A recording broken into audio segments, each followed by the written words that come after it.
My name is Fred Cate. I'm Vice President for Research, and I am delighted to welcome you. This is our first effort to do something which we've done a lot internally. We've spent a huge amount of time talking about the challenges of COVID, how the university is responding to it, what we've learned from that, and what we can expect as we face challenges in the future. But Dr. Michael Mirro, who also, in addition to being a doctor, is chair of our board of trustees at Parkview Medical Center, where he has been so influential and involved, said, look, it's time to start reaching out to the community and making sure we're sharing this information with others. And he led the way there with a program there, which we're now copying in a shorter format here. He was kind enough earlier today to congratulate me on this idea. But of course, since it was his idea, it's a pleasure to have him here with us. So let me start with Dr. Mirro, and then I will pick back up after that, introduce our other panelists. They're going to speak very quickly, and then we will get to all of your questions, I promise. So thanks so much for joining us. Let me hand it over to you, Mike. No, thanks, Fred, for the introduction. And I thought it was interesting you scheduled this on April Fool's Day, by the way. I thought that was an interesting choice. I'm going to make a few comments about the challenge that faced IU is when this became apparent in very early March. I spoke with President McRobbie and Jay Hess about the challenge, and I could tell you, looking back on it, Indiana University is an exemplar of what a large research university can do if they focus their resources and work across departments and collaborate to respond to a major challenge, not only for the state of Indiana, but for the country. And the brilliance to assemble a medical response team early was very important, and also to develop a very clear communication plan. We're also fortunate Governor Eric Holcomb was a great collaborator in helping to do a number of things that made it easier for the university to operate during the pandemic. And obviously, you'll hear later, the Fairbanks School of Public Health provided him with very critical data to make decisions on what to open and what not to open during that time. So there are three elements that we saw that the team that Jay Hess actually and President McRobbie put together, a clear testing strategy, which initially we put resources into purchasing saliva tests, but then quickly tried to transition to in-house testing, repurposing PCR machines and doing the testing both on the Bloomington campus and IUPUI campus. But all of the campuses had extensive testing and mitigation testing, not just symptomatic testing. And then, of course, our own contact tracing was also critical, as well as a very clear communication plan. And that can't stress more the importance of the communication plan in getting the hearts and minds, not only of the students, but the faculty and staff, in order to adhere to public health routines that would prevent the spread of the virus, particularly masking and social distancing. We had no spread of the virus in classrooms. So IU is really an exemplar of how to do this, and it's been very good. And I think that during this time, we were a resource for not only elected officials, but the business community, the press, and the public. And so I want to just, as a trustee, I'm very proud of what the university has done, but as an alumnus of IU School of Medicine, I'm equally proud to be an alumnus and part of a just tremendous research university. Anyway, thank you. Mike, thank you very much. And thank you again for pushing us, suggesting that we do this and leading the way by doing it in Fort Wayne.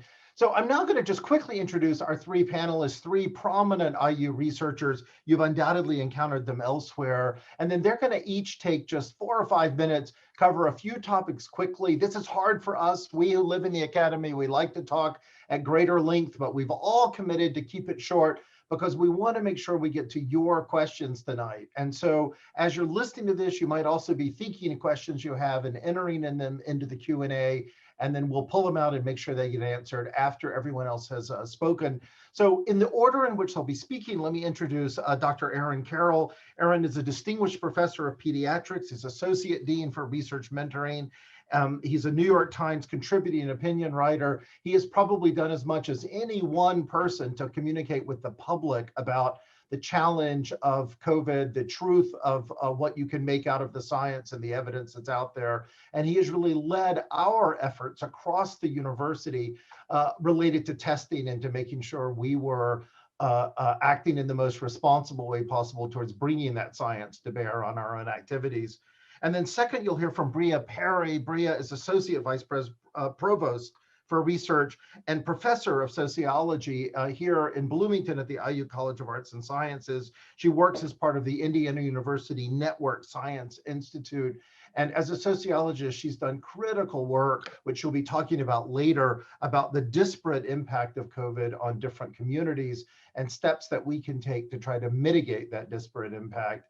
And then finally, but by no means least, we'll be hearing from Nir Menachemi, who is the Endowed Chair and Professor of Health Policy and Management at the IU Fairbanks School of Public Health up in Indianapolis. And Nir is the PI on one of the most critical studies, the first study in the nation that really looked at the prevalence and the nature of the spread of COVID throughout the entire state of Indiana. Has been used not only by Governor Holcomb and his colleagues, but by many other leaders in other states to either reproduce the study there or to extrapolate the results to their state. So we'll hear some about that study from Nir at the very end before we turn to your questions. But Aaron, let's start with you. I should say Aaron is famous on our campuses for the Ask Aaron series. So if you have any question at all, it doesn't have to relate to COVID. We've been getting career advice, relationship advice, anything you want, ask Aaron. Aaron, the floor is yours. Appreciate that. It's an honor to be here. I'm in fact thrilled to be speaking with you today. I feel like I have the unenviable task, though, of trying to thread the needle between the optimism that we should be feeling right now, but also applying some serious caution that we're not quite out of the woods yet. Unfortunately, we've had a difficult time balancing those two things the entire pandemic, trying to give people the hope that they need, that how we might come out of this, while also maintaining a strict regimen of we still need to be very careful and we don't want to loosen things too soon. The good parts, vaccines are great. They are safe. They're enormously effective. The 3 that have been approved so far are way better than anything I thought we were going to get this soon into the pandemic. The United States is doing a pretty good job, as is Indiana, about rolling them out. We've vaccinated a higher percentage of our population than most states have, which is great news. I think we're seeing that in terms of the rates of disease coming down, as well as, and perhaps more importantly, rates of hospitalization and death, because we prioritized the highest risk population first. They were the ones that were going to be in the hospital. They were the ones that unfortunately might experience ICU stays, and the bad outcome, of course, of dying. That has come down significantly. And cases have been as well. As we vaccinate more and more people, we should expect things to get better and better. It is not unreasonable to think that this summer could be significantly better than it is now, and that if we really get good at vaccination and we really get most people to vaccinate, the fall could be approaching much closer to normal. Bad news is that we're still not out of the woods yet. Vaccines and herd immunity work great when disease is rare. Measles works so well, the vaccine, because it doesn't happen often. And when it does show up, we have outbreaks, especially in communities that are not vaccinated as well. But still, even vaccinated people will get sick. And that'll continue to happen as long as COVID is so prevalent. We need to continue to do a lot of the things we're doing to keep rates as low as possible and keep transmissions down. The variants are also a significant problem. Most viruses aren't, they mutate all the time, usually in ways that don't necessarily involve things getting much more dangerous. Those are pretty rare, which is why we don't have these pandemics all the time. Most viruses don't mutate in such a way as to avoid the immune system. Influenza happens to be a good exception, which is why we have to booster every year. But COVID has found ways to mutate in ways that we are concerned could actually help it to evade the immune system. It appears that some of the more common variants, especially the B117, which is also sometimes called the UK variant, is more easily transmitted and potentially could be more dangerous, although we're not really sure about that. We just think it's more easily transmitted. That means it might be able to evade the vaccines and the immune system a bit better. The good news, again, is that all the data coming out say that our vaccines are so good that they're still providing good protection against these variants. In fact, Pfizer produced some data today which showed that it was still quite good even against this B117 variant. The good news also is that the vaccines are so effective that even if they're slightly less effective against some of these variants, that would still be great, because as is true in vaccines, as in public health often, more is better than perfect, and some protection is better than no protection. And it appears that even with the variants, we get significant protection. But the more disease that's out there, the more variants we're going to get. We don't ever hear about the New Zealand variant or the Australia variant or the Singapore variant, because in countries that have managed to suppress this and keep transmissions low, and there's not a lot of virus out there, there are not a lot of chance for variants to form. They're showing up in countries where there's a lot of COVID, and we may see variants that even start in one of the states of the United States. We hope not, but it might. So we have to still remain vigilant and try to really keep things contained as we float into the last few months, hopefully, before significant numbers of Americans are vaccinated, and we can really start suppressing this into the ground. Vaccines have shown at least 6 months of effectiveness so far. There's no reason to believe that they won't have immunity for even longer. Data with SARS and MERS showed immunity for up to 2 to 3 years. But even if we were to get a year or slightly more than that out of these vaccines, we'll be ready to booster. We can keep this up. There's a lot of optimism going forward in the future. But the good news is, again, we have incredibly safe and effective vaccines. We need to just keep pushing them for everyone to get them as quickly as possible, while we still do the things we need to do to protect each other until everyone has that level of protection. I'm going to stop there. Happy to take questions at the end, of course. Great, thank you very much. Now, Brea, we turn to you, but you've been joined by somebody. I feel like an introduction is called for there. So before you get started, who's your friend? Oh no, this is Mirro. He's a little needy. Aren't we all? Yeah, right, exactly. So actually, I'm glad he's with me, because sociology is generally not a good news discipline. We tend to highlight things like inequality and poverty and things that are not very fun. So maybe having like a really cute dog with me will soften the blow of what I'm about to tell you today. So what I want to report today is some findings from what's called the person-to-person health interview study. So this is a large omnibus survey that was funded by the Grand Challenges, which you may have heard of. And we had to come out of the field when COVID-19 started, because it's a face-to-face study where interviewers go into homes, and obviously that wasn't going to work. So we shifted really quickly and did a COVID-19 rapid response study. And we've since collected another follow-up interview. So we now have 3 waves of data that cover pre-pandemic. The second wave was during the shutdown in Indiana in April and May of last year. We just got out of the field with another wave that occurred in January through March, and we're going to be collecting a 4th wave after the pandemic is over. Aaron probably doesn't want me to ever say that. I don't know what that means. Late fall, when lots of people are vaccinated. And the goal of these surveys is really, obviously everyone is very concerned about the impact of COVID-19 itself. But as a sociologist, I'm very concerned about social, economic, and psychological consequences that are secondary to the illness itself. And then I'm also going to report some findings from a study called Vida Sana that tracks the health of new immigrants from Mexico and Central America over time. And this is a really important population in Indiana, because these people don't get picked up on typical surveys. A lot of them are undocumented. This is a hidden population, and they have very little access to the social safety net because they can't access traditional social services. They don't get the stimulus checks like the rest of us do. So this is a really important way to figure out what's happening with that hidden population. So what I want to tell you about first is a concept called pandemic precarity that we've been studying.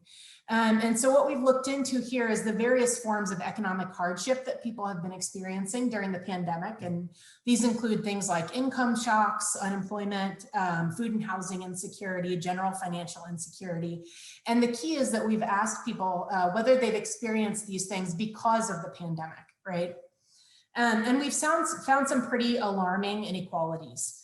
So for example, we found that Latinx immigrants, Native racial and ethnic minorities, and those with lower levels of education have experienced significantly greater levels of pandemic precarity. So just to give you an example, Black Hoosiers are about twice as likely as whites to report food insecurity, and that rate is over 50%. So that's a really high rate of food insecurity. The immigrants that we surveyed are about 4 times as likely as whites. So 81% have experienced food insecurity during the pandemic. And a lot of these are families with children. So thinking about sort of the intergenerational effects long-term that we're going to see because of these inequalities is really important to think about. And one of the other important things about this finding is that in these analyses, we controlled for their prior economic circumstances. So you don't really have to know about statistics. What that means is that the pandemic doesn't just sort of reflect or reproduce inequalities, but it's actually making them worse. So it's increasing the wealth gap, the income gap, the insecurity gap between whites and racial and ethnic minorities, immigrants and non-immigrants, and people with lower and higher levels of education. So that, of course, is very alarming given the already high levels of inequality in the US. And then another thing that we've been really interested in is what are the effects of this pandemic precarity or this economic uncertainty on health disparities? So one of the things that we were interested in the first wave of the COVID survey is contact tracing and testing programs. So we asked people about whether they would participate, whether they would be tested if they suspected that they had COVID-19, and then asked them sort of why or why not. And one of the things about these testing and tracing programs is that their efficacy really hinges on widespread participation and also really a fast response. And so what we found is that social and economic insecurity really disincentivizes participation in these contact tracing efforts. So people that reported experiencing greater pandemic precarity were significantly more likely to report that they would not get tested for COVID-19, even if they thought they had it, because if they tested positive, they wouldn't be able to work. So if you think about, this conflict between getting tested for the public good and being able to put, food on the table for your children, that's a difficult position to be put in. Or they wouldn't get tested. They were more likely to say they wouldn't get tested because they couldn't afford treatment anyway, right? So what's the point of me getting tested because I can't afford the hospital bills that would result. And then we found even more pronounced patterns like this among the immigrant group. And we've heard secondary information that these immigrants are very worried about interactions with health systems and social services.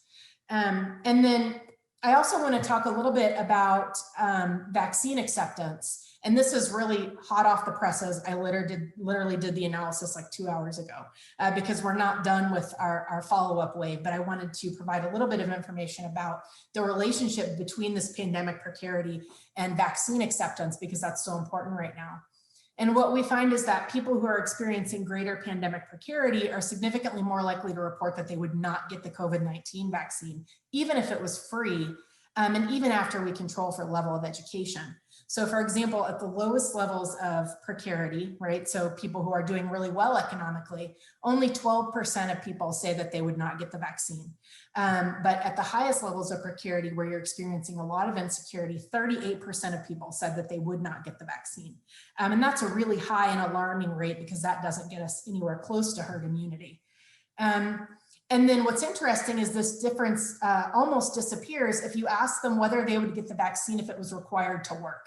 So clearly there is a connection here to sort of economic stability and actually tying the vaccine to the ability to work, to go to school might actually be a good incentive to get people who are otherwise hesitant to take the vaccine. And then we also see correlations between testing hesitancy that I talked about just a minute ago and vaccine hesitancy. So again, some of the skepticism that we're seeing is likely driven by economic factors. And the reason that these things are really important for health disparities is that in sociology, we talk about how interventions that are less effective or less accessible in lower status groups will widen health disparities, right? So if we have these underrepresented racial and ethnic minorities, immigrant groups, people in poverty who are not using the interventions, not getting the vaccines, not using testing and tracing programs at the same level as the more privileged, then that's going to make health inequalities, COVID-19 inequalities, and the long-term impacts of COVID-19 worse. And it's going to sort of widen health disparities between these groups over the long term. So this is something, it's not good news, I'm sorry, but it's something we really need to track and pay attention to over time. And it's going to be a problem for probably years to come. Wow. Well, thank you for that. You're right. It is a good thing you had a friend there. And many questions. We'll come back to you in just a second with those questions. Thank you so much. So Nir, we hand it over to you now. Thank you. And thank you for sharing those results. I'm going to just share a couple of quick slides just to kind of get through some material to really describe some of the neat things that we've been doing here in Indiana. So when you think about when the pandemic first started, almost everything we knew about COVID was coming from hospitals in China and then Italy and then eventually New York. But the important thing is that almost everything we knew about the disease came from the sickest of the sick, those that were in either hospitals or emergency departments.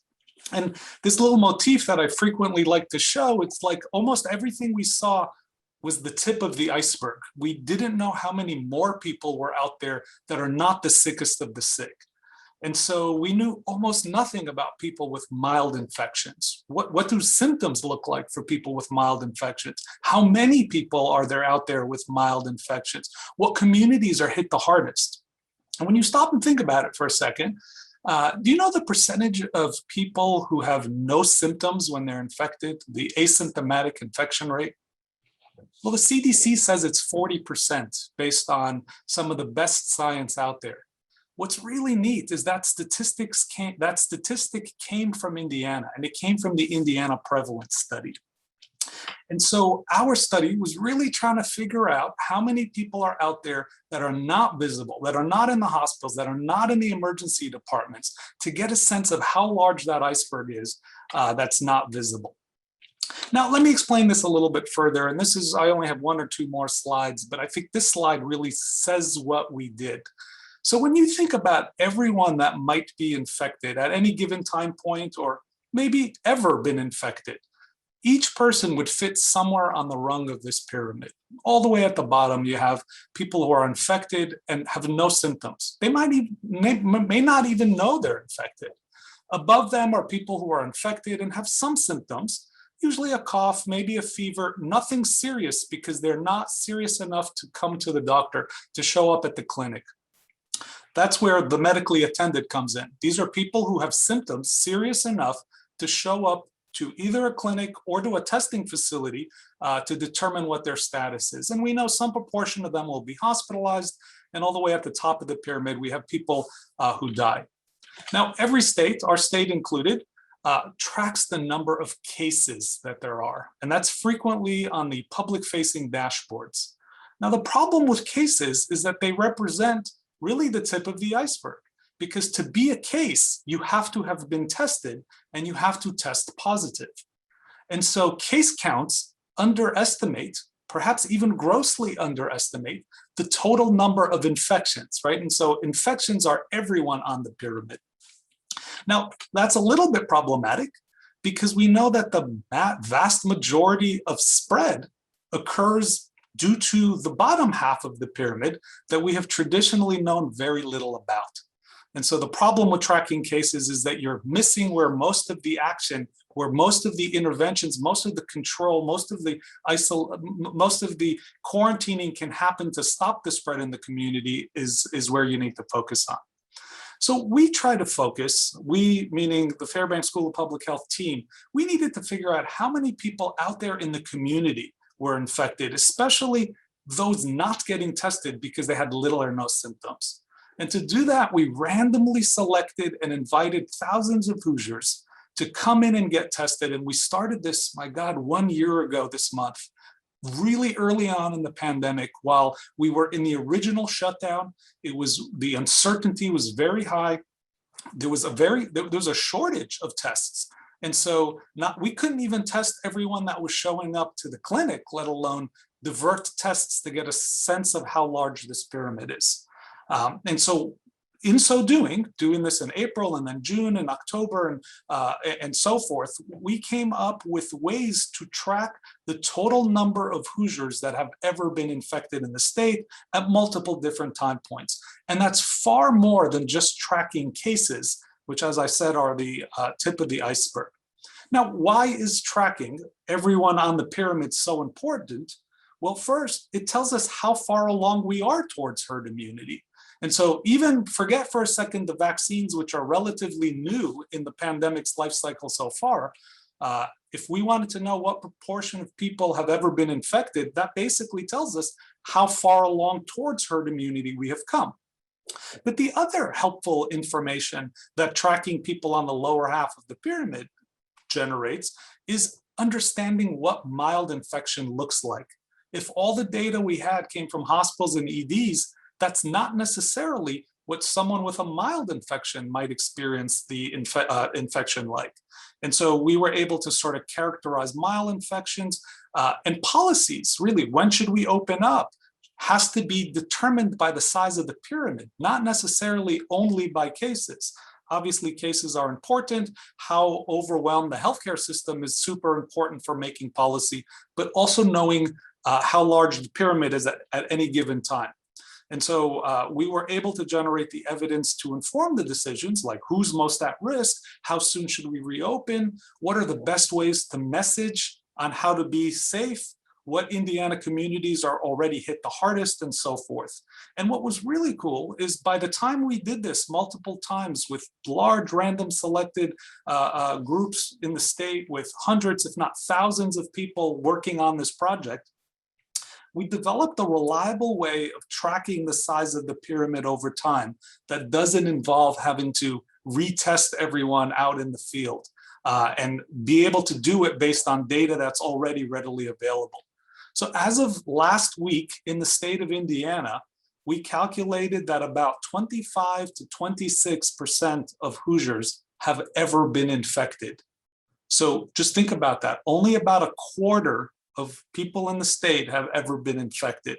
So without vaccinations, for us to get to herd immunity, which let's say is at the 70 to 80 to maybe even 85%, we will need to have magnitudes more deaths than we've already had in the state.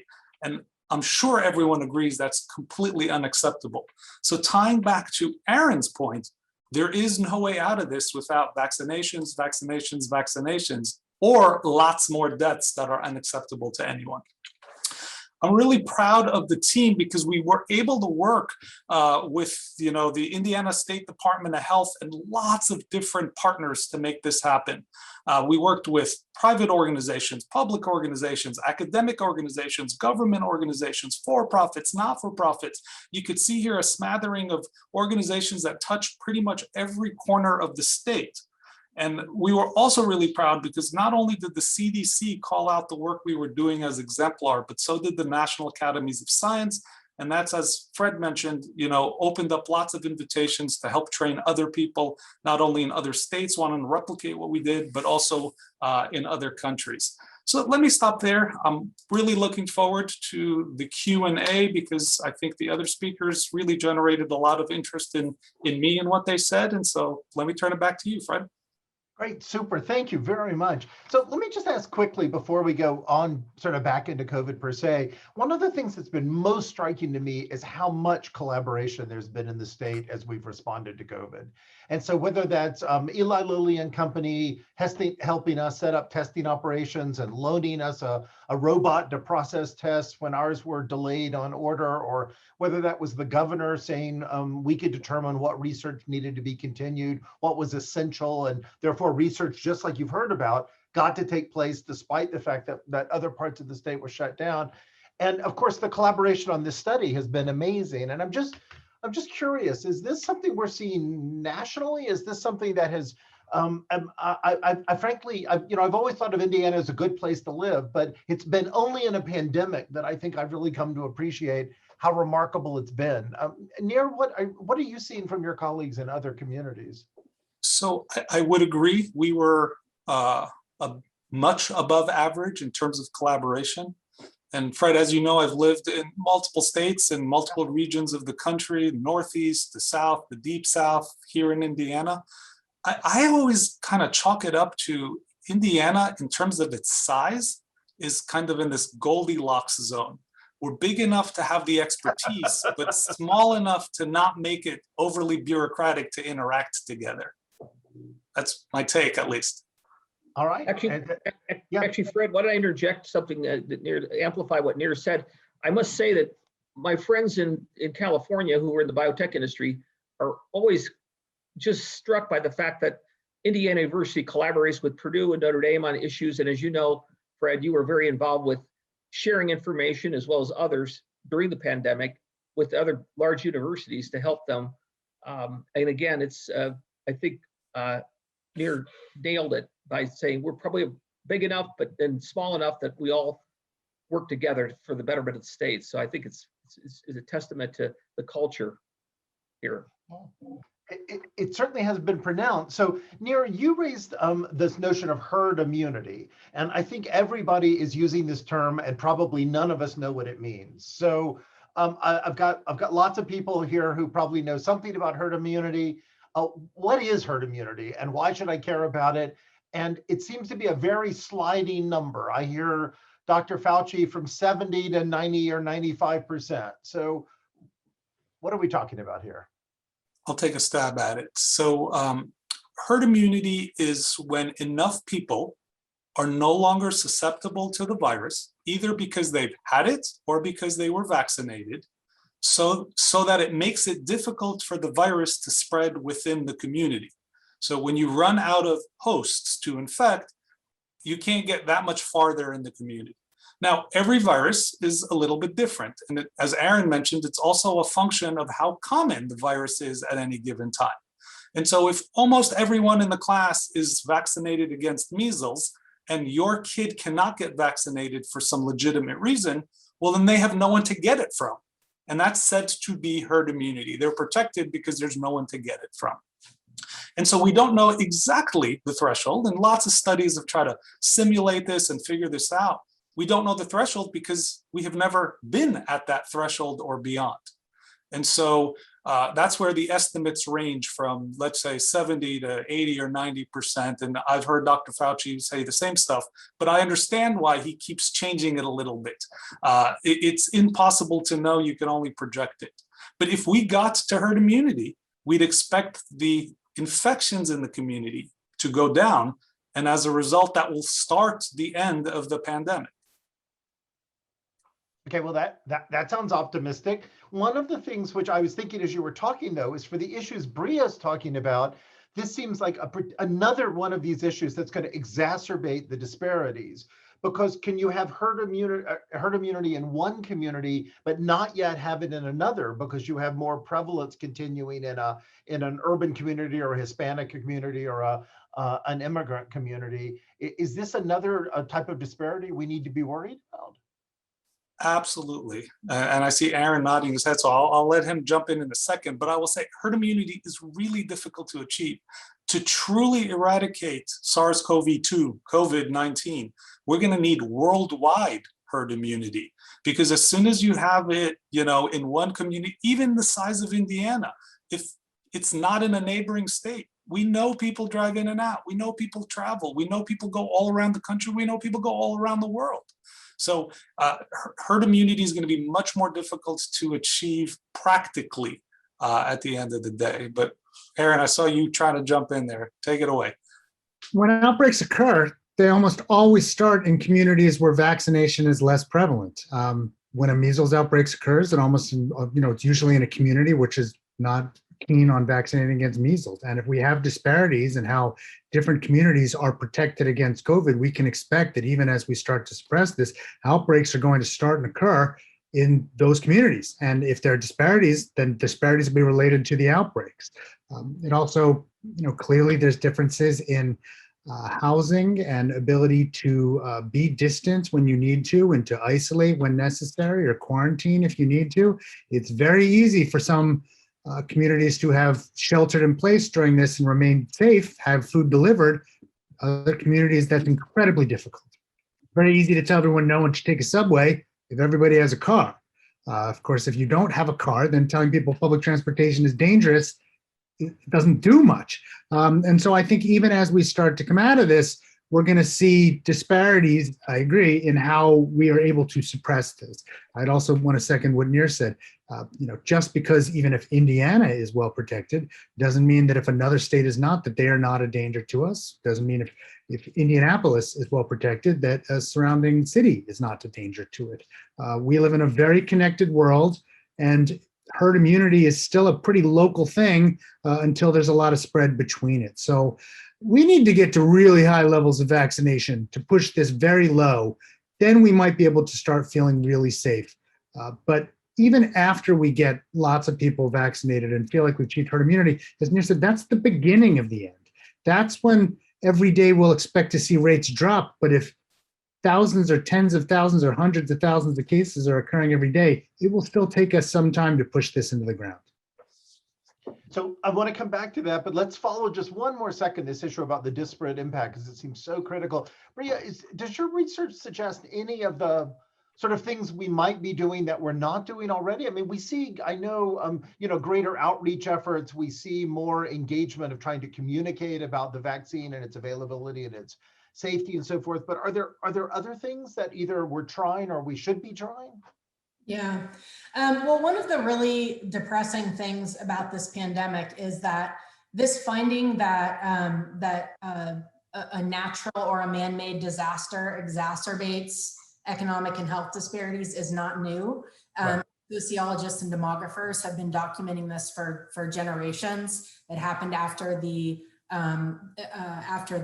Great Recession of 2008. It happened after Hurricane Katrina. So we're seeing this over and over again. So when you ask about solutions, there's sort of things that I would put in the short-term solutions bucket and things that I would put in the long-term solutions bucket. In terms of short terms, I think we can do things like incentivize testing and tracing, incentivizing participation, so that if you do, have to have a break in work, that you have a temporary bump in income to tide you over.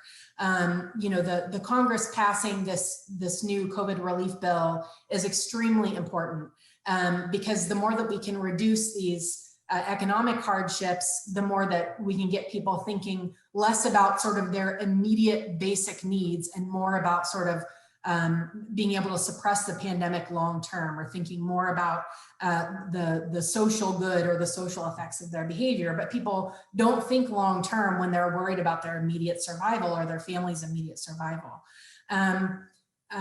So those are some short-term things. In the long term, I mean, we as a society really have to start thinking about reducing levels of social inequality, which have been rising since the 1980s. We have, over half of Americans right now don't have $500 in savings if something catastrophic happens to them. Their car breaks, or something in their house breaks, or God forbid we have something like a pandemic, when you have widespread hardship and no way for people to weather it. And so you're seeing people losing their houses, becoming homeless, not being able to afford food. Food banks have just, people who've never had to use them before are now relying on them. And so, one of the sort of positive things about our findings is we've seen really high rates of informal support. So, people are providing support to their neighbors and receiving support from neighbors and communities more than they ever have before. But the sort of sad part of that is that it's because the formal social safety net that should be provided by state and federal governments is inadequate. So these informal support networks have had to step in to compensate, essentially. So it seems, I mean, one of the sort of metaphors that we hear a lot here is that we're living on a knife edge. In other words, it feels that way both in a social level, like the difference between a university doing well and not doing well, or a community doing well or not doing well, may come down to some pretty small things. I mean, one super spreader event you've got, but similarly that individuals are living on a knife edge. If you might not be affected, you might be in a job, you can continue, but I thought about this a lot.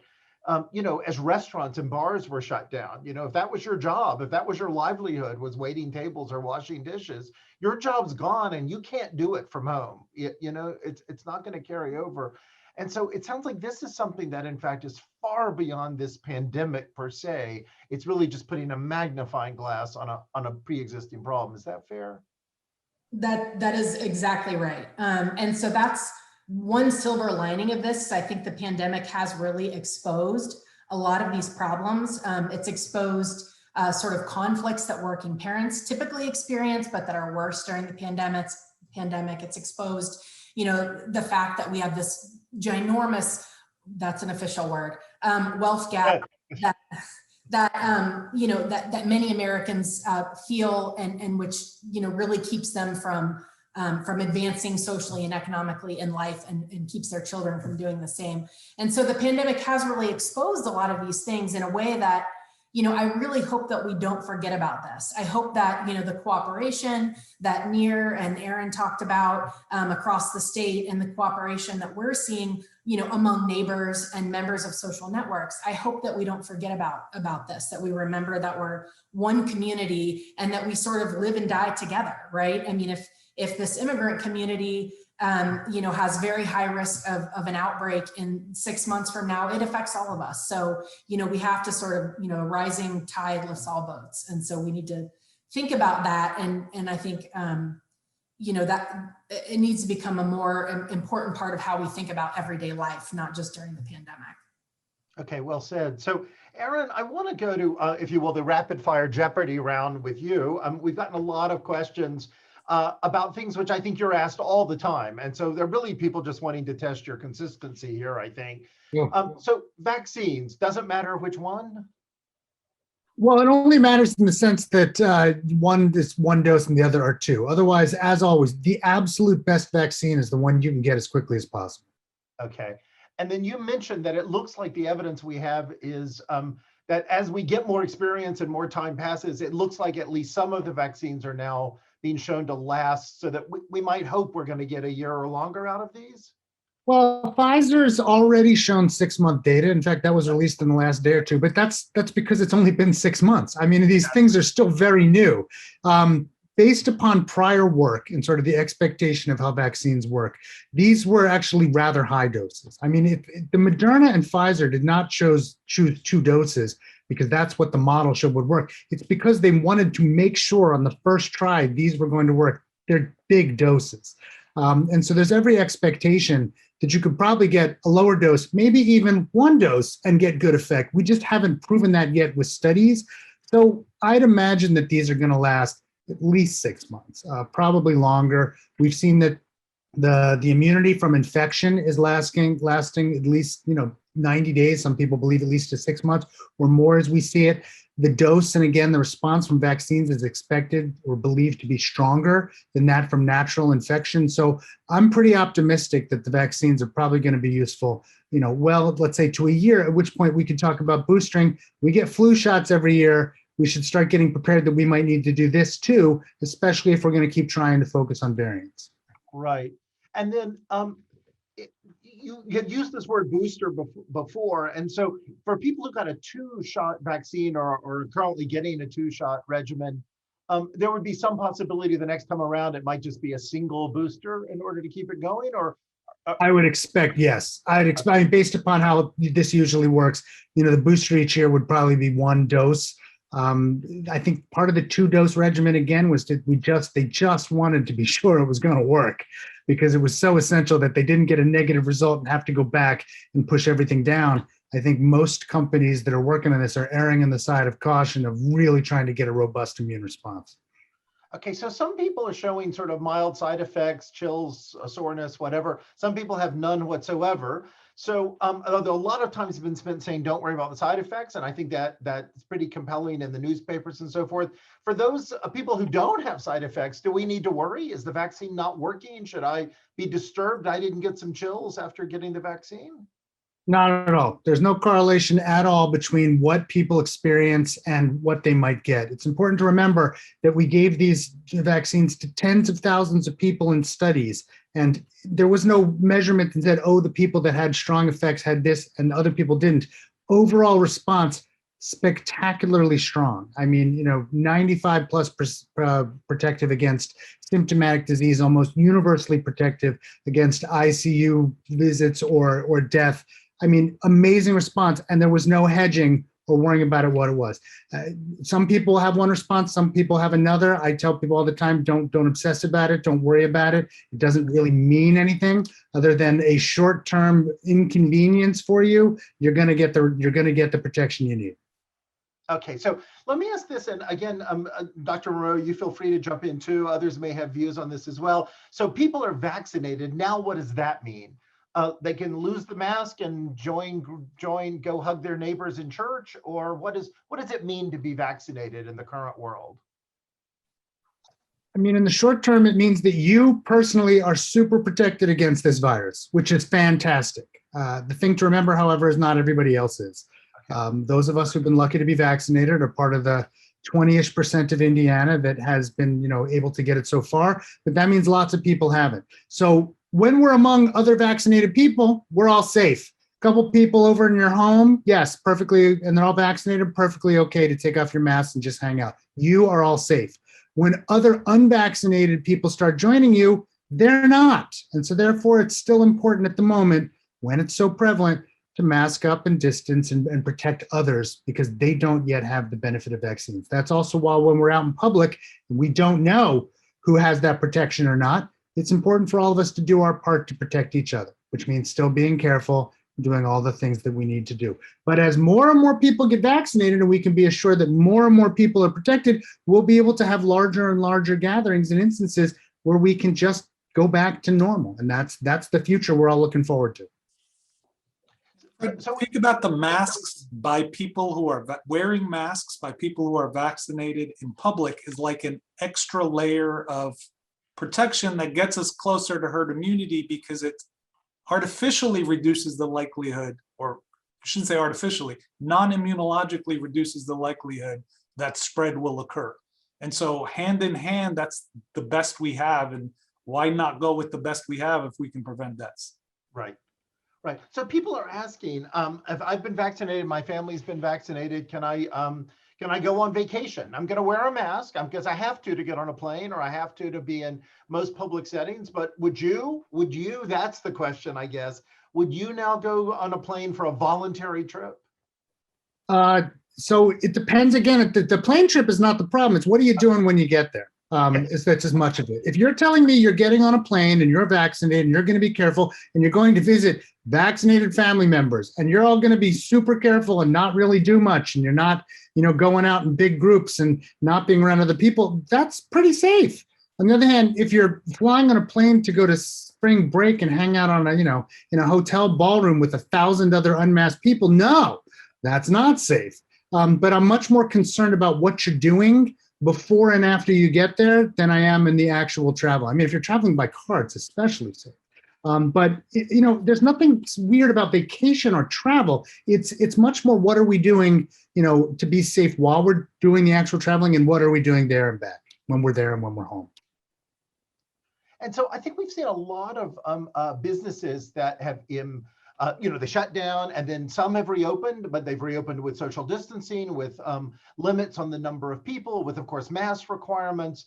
And the question that we're repeatedly asked, particularly by business owners, is when might I get to a full-scale operation again? Even if everyone's wearing a mask not being the challenge there, but rather when can I seat my restaurant full again? Or is that something, in other words, do you foresee this happening in stages? Like we might get a larger density, but still with masks, but then get rid of the masks only after we have a higher vaccinated population? I'm laughing because I literally have a draft of a column that this is the exact topic of how, we have failed to sort of talk this out in stages and how we probably need to and be on our guard. I think we should, to be very honest with you. And that's part of the argument that I'm going to make is that, our inability to talk about taking steps towards a more normal life and our inability to define what safer is has left some so frustrated that they're like, we're never getting out of this. I'm just done. And I think you're already seeing states start to buckle where there's no end in sight. Some of the messaging that keeps coming across is still impending doom. It's not safe. It's not safe. People feel like it's never going to be safe, or that only 0 deaths and 100% no cases existing will be the only thing that we accept. That causes frustration. Yes, in an ideal world, I would love to see us say, when we get to this level of this cases or this many deaths, or pick a metric, we could say, okay, now maybe we can go to bars and restaurants. First thing we should probably do is say large outdoor gatherings are fine and schools should be open, perhaps even camps. Maybe the next step is, okay, now we're going to allow more people to get inside together. Maybe the next step is we say, okay, now we're going to fully liberalize restaurants and bars because it's looking really safe. Masking should almost be the last thing to get, if I was making an opinion. It's just so easy and low cost that why not? And I don't even think there's a problem if we wanted to say, hey, you know what, from now until the end of time, in respiratory virus season, if somebody thinks that they might be infectious, put on a mask, we would see reduced flu deaths too, as an added bonus. So maybe we keep optional masking in certain situations around forever, but we just need to be able to talk about reducing this in stages. So your original question, when can a business be fully open? Well, I'd say it depends on what the business is, how essential, being in person is, and what does it need to be? But if it's a bar, I'd like to see it staged. If it's a physician's office, clearly it needs to be open as soon as possible if it's not already. But I think we may, and I'm sure the others have views on this, but we may see more people working from home in the future than we have in the past forever, because why not? And I think some people have gotten used to that. It seems to have worked out well for many businesses, and it's likely safer. So I think some things may stick around for the long term. And Let me say, this is, while I have a public audience, the man who saved Halloween. In the pages of the New York Times, he argued for Halloween should go forward. It's outdoors. There were many reasons. And at least in my neighborhood, we walked around with photocopies of that article, and Halloween went forward. So you are well known, I think, and justifiably so, for, in addition to many other wonderful things, as the man who saved Halloween. So Nir, go ahead. So I agree with Aaron wholeheartedly, and I just want to add something that he said about bars. There's nothing inherently wrong about bars, except that it's very loud there. So people crowd in tiny little spaces in each other's faces to be able to hear each other. On top of that, there's eating and drinking and all those things. And so no one's picking on bars per se, except that the environment there is the ideal environment for the spread of this virus. And that's why there's some issues with bars, not that anyone is picking on them or anything like that. And then, and Aaron also said this, I was gonna jump in there and say, it would not surprise me if you will see masks indefinitely for some people who will optionally wear them for extra layer of protection. We saw this in parts of Asia, which was hit harder with SARS for a decade and a half afterwards. We're still seeing masks. And so I think that's going to be part of the new normal. So Brea, I'm just curious how this is going to play out in these disparate communities that you're studying. In other words, it feels like on the one hand, this could be good news, like good news for everybody. On the other hand, if it depends on getting vaccines, and there's a real reluctance to getting vaccines, and detecting outbreaks depends on being tested, and there's a reluctance to be tested, I don't know, is there a reluctance about mask wearing? I mean, are we going to continue to see distinctive characteristics of the pandemic carried out in disparate ways? Well, I mean, yes, there are definitely disparities in mask wearing, or differences in mask wearing, for sure, across social groups. I'm actually working on a paper with some folks in informatics about associations between political affiliation and levels of misinformation sharing on Twitter and vaccination rates. And that also correlates with mask wearing. So, I mean, there are these sort of social cleavages, I think, where we're seeing differences in behaviors that are probably going to have lasting effects. We'll probably see rural-urban differences over time. But, the one thing that I want to point out, sort of following up on what Aaron and Nir said, is that, we have to be really safe about the virus. That's 100% true.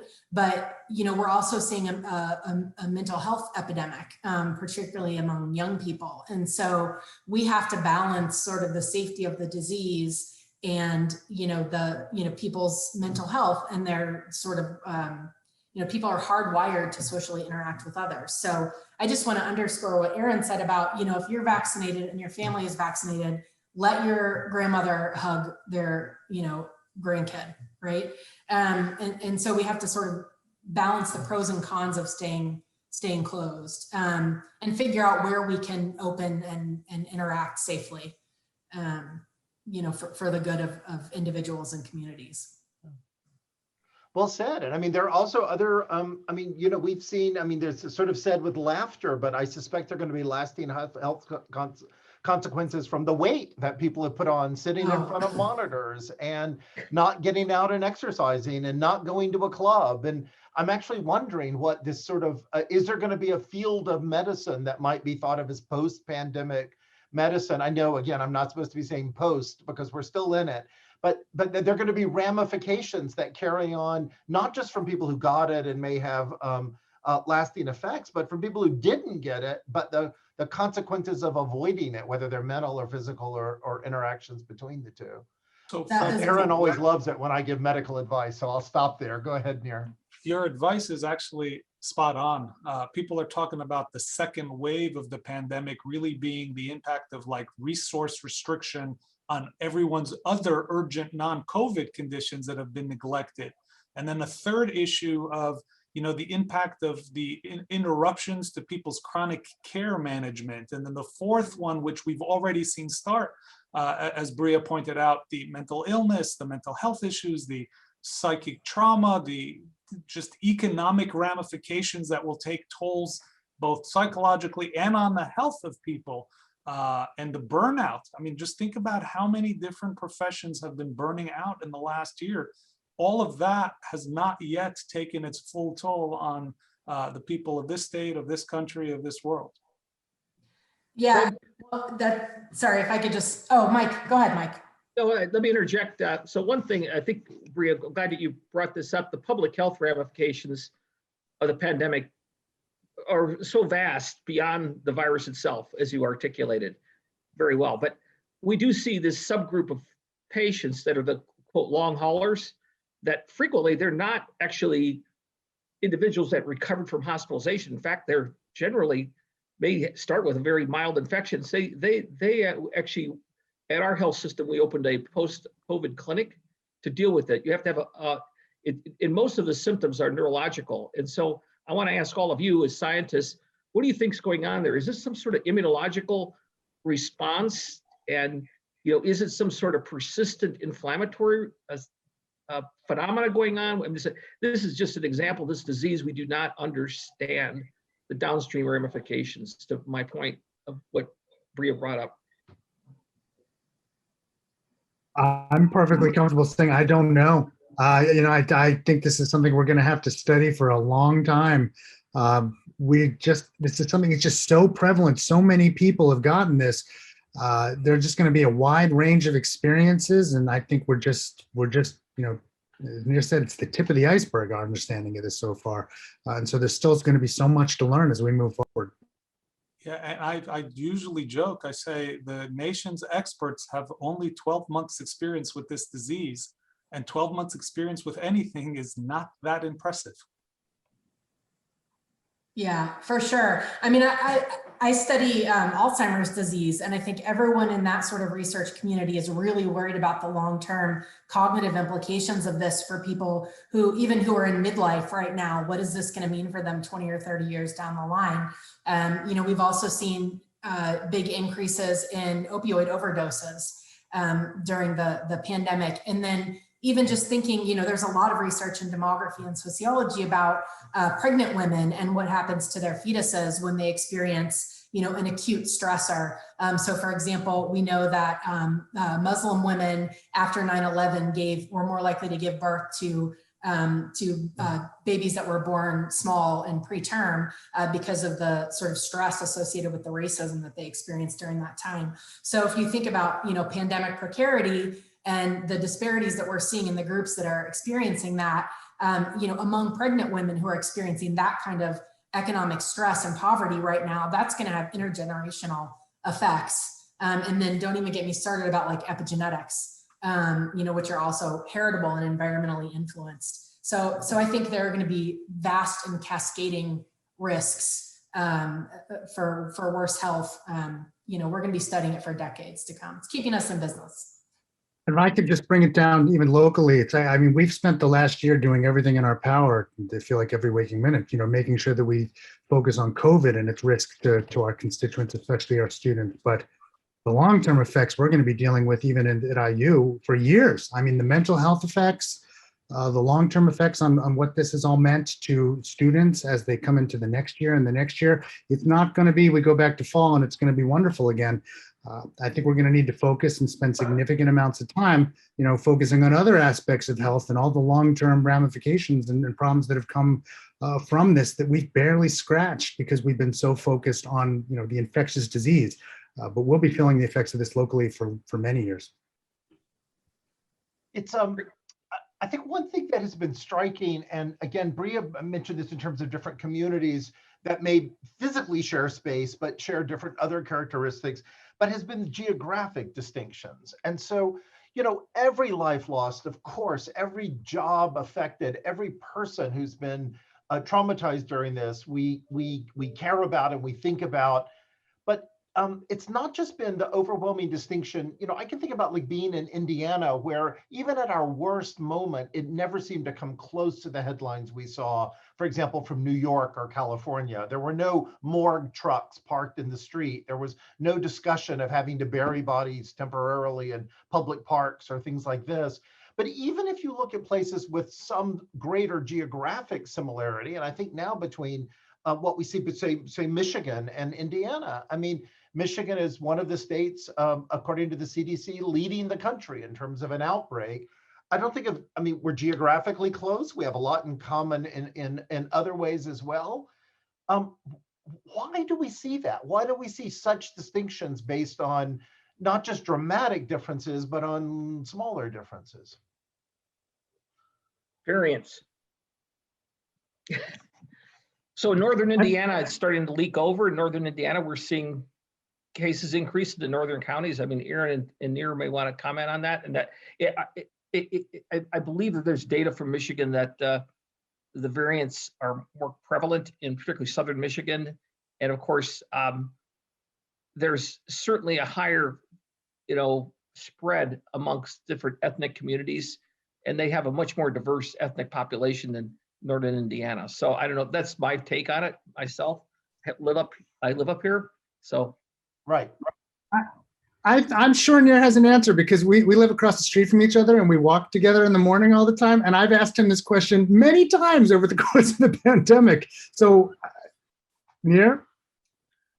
I can't remember what my answer was. So why don't you share? Well, it's very much sure it was partially I'll answer for him. It was very much partially his Goldilocks answer that we have, a population that was, we had, first of all, a governor and a Department of Health that were willing to take steps. So we were not a state that was unwilling to do the right thing and unwilling to sort of recommend the right thing, but also was willing to be reasonable and reach out in such a way that perhaps we didn't have the revolt against it that many states had, that our protests didn't reach what it would be in some of the states. Couple that with a pretty well healthcare system that seemed to work together often and seemed to have good collaboration across the state and meeting the initial needs of making sure that resources were spread around correctly. I think some of the things you pointed to at the beginning, Fred, that, businesses, I remember, talking to people at Lilly even at the beginning, when they really stepped up to try to help the state develop its testing regime. We leaned on them heavily locally when we at IU were trying to do the same. I think you saw schools talking to each other. I've had constant contact with people at Purdue, and we've talked to people in Notre Dame to talk about what they were doing. There's a sense of we're all in this together. There is some kind of community spirit that I don't think exists necessarily in every state. I think it's all of this together, and probably a soupçon of luck. As we didn't perhaps get the variants, we're also not a huge vacation destination. We can own that. It's not as if tons of people are traveling to Indiana all the time, especially during the pandemic. So we probably benefited from some level of isolation. All of that together, and I don't know. I do think that actions have consequences, and I do think that some of the steps that were taken, put us in a more reasonable path than some other states have seen. And if I said that, you said it a lot better. So thanks. Well, I'll credit you.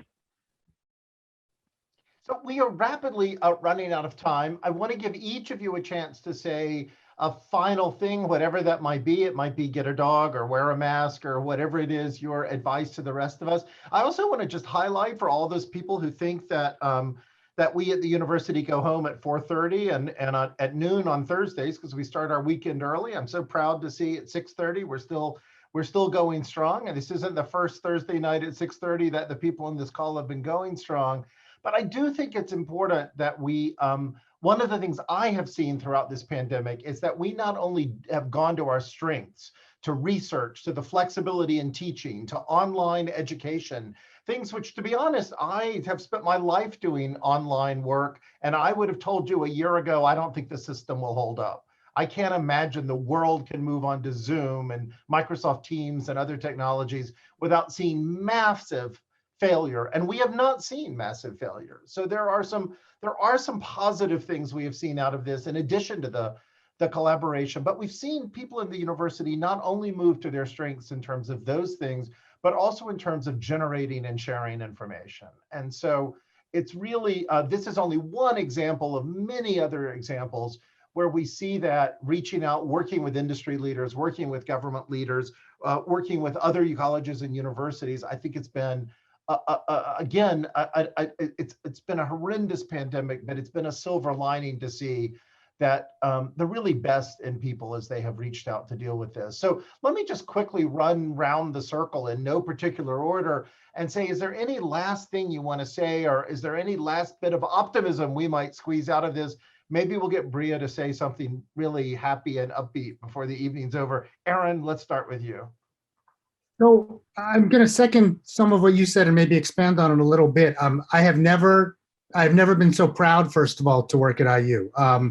I just can't say enough positive things about, the response that I think we took, leadership's, really stepping forward to say, we're going to do whatever it takes to make all of our constituents as safe as possible. But moreover, just the depth of the bench. I would never have known how many people will be willing to step up and do whatever it takes, all the hard work to make all of our efforts succeed. People I did not know 1 year ago in jobs that I did not know existed across the entire IU system, who came together to make the impossible happen all of the time. But that I've also seen that in sort of the public's response. It's too easy, I think, to only focus on the negative. Americans stepped up time and again. They sheltered in place. They figured out how to make this work. Often they took care of each other. They volunteered. They often did the right thing. They forewent difficult things that meant things to them to make their community safer. We hear about, it's very easy to find even on social media, the person you want to point at and ridicule and make fun of. We don't see all the times when people did good things, and that happened a lot. Again, I don't like the idea of saying, well, there's a silver lining to this, but I do think that there's a lot that has happened in the last year that has in many ways restored my faith in humanity. Super, thank you. Nir. So I'm going to say two quick things. The second one will be more positive. The first one is more neutral, but herd immunity is not going to be achieved without vaccinating children. And I just want to make sure that's clear also. Children are 25% of Indiana. And even if we had almost all adults vaccinated, the ones that aren't will always be susceptible from infected kids who themselves are low risk, but can still transmit it to high risk people. And so as soon as a vaccine is available for children, I think the same rules are going to apply. It's the best vaccine that you can get in a child's arm.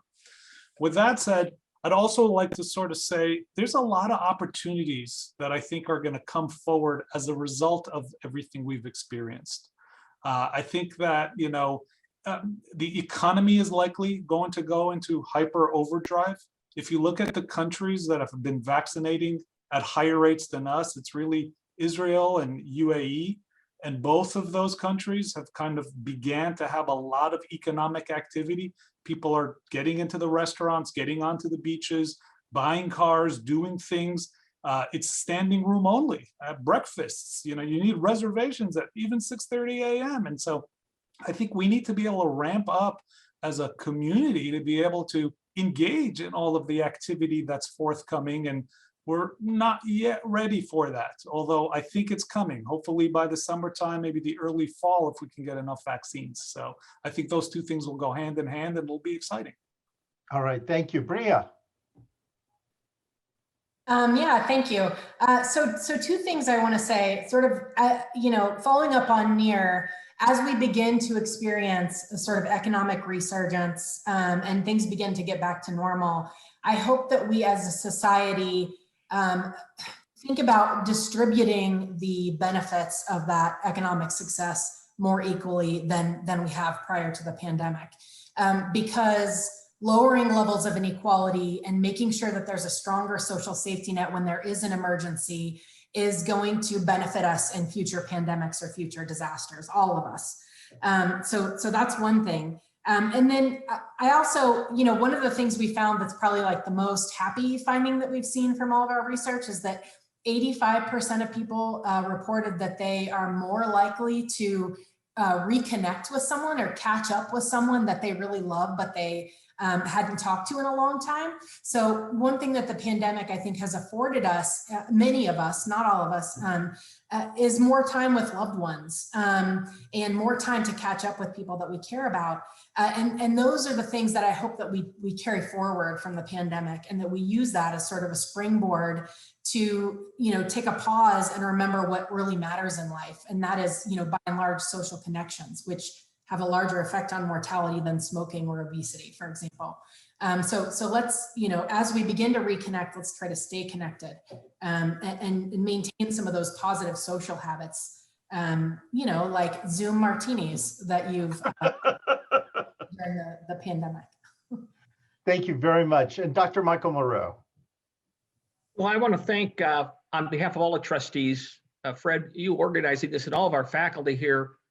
And it just showcases the incredible talent, but also the collaboration across departments, and also, as articulated during this call, the fact that we're collaborating with other universities within the state and collectively responding to community need. And this demonstrates how the importance of large research universities can deliver on the promise that the elected officials put a investment into us, and we became a resource and are continue to be a resource. But we're very proud of the work that you've done.